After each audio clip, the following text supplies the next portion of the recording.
আসসালামু আলাইকুম বন্ধুরা, আমি আজকে আপনাদের সাথে শেয়ার করব ডিমের টেবিল। প্রথমে আমি ডিম এবং আলু একসাথে সিদ্ধ করে নিয়েছি। এখন আমি একে একে মরিচের গুঁড়া, হলুদের গুঁড়া, টমেটো সস, পরিমাণ মতো লবণ, 1 চিমটি স্বাদ অনুযায়ী চিনি, জিরার গুঁড়া, গরম মশলার গুঁড়া সবগুলো একসাথে ভালো করে মশলাগুলো কষিয়ে নিব। তারপর ভালোভাবে মশলাগুলো কষানো হয়ে গেলে সেখানে আমি সিদ্ধ সিদ্ধ করে রাখা মেশ করে রাখা আলুগুলো দিয়ে দিব। ভালোভাবে আলুটাকে একটি চপের জন্য ফুলের মতো করে তৈরি করে নিব। দেখেন, আমি ভালোভাবে মেশ করা আলুটাকে সব মশলার মধ্যে মিশিয়ে নিয়েছি।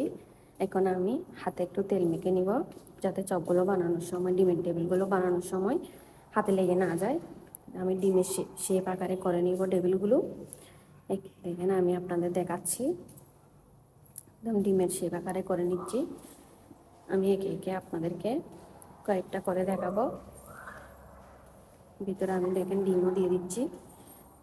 এভাবে আমি কয়েকটা আপনাদেরকে বানিয়ে দেখাচ্ছি। আপনারা বাসায় এভাবে ট্রাই করে দেখবেন, খেতে অনেক মজাদার টেস্টি হয়। এভাবে আমি সবগুলো একে একে ডিমের শেপ আকারে করে নিয়েছি। দেখেন, আমার সবগুলো বানানো হয়ে গেছে। এখন আমি ডিমের মধ্যে ডুবিয়ে টেবিলটাকে ব্রেড স্কিমে ঘুরিয়ে তেলে ভেজে নিব। এখানে আমি ব্রেড স্কিম দিয়ে দিচ্ছি ভালো করে। আপনারা চাইলে এখানে ময়দা ইউজ করতে পারেন, যাতে ভেঙে না যায়। আমি ময়দা ইউজ করি নাই, আপনারা চাইলে করতে পারেন। এখন আমি ভেজে নিচ্ছি ডিমের টেবিলগুলো। বন্ধুরা, আপনাদের রেসিপিটা ভালো লাগলে নতুন নতুন রেসিপি দেখার জন্য আমাকে কমেন্টস করবেন, শেয়ার করবেন।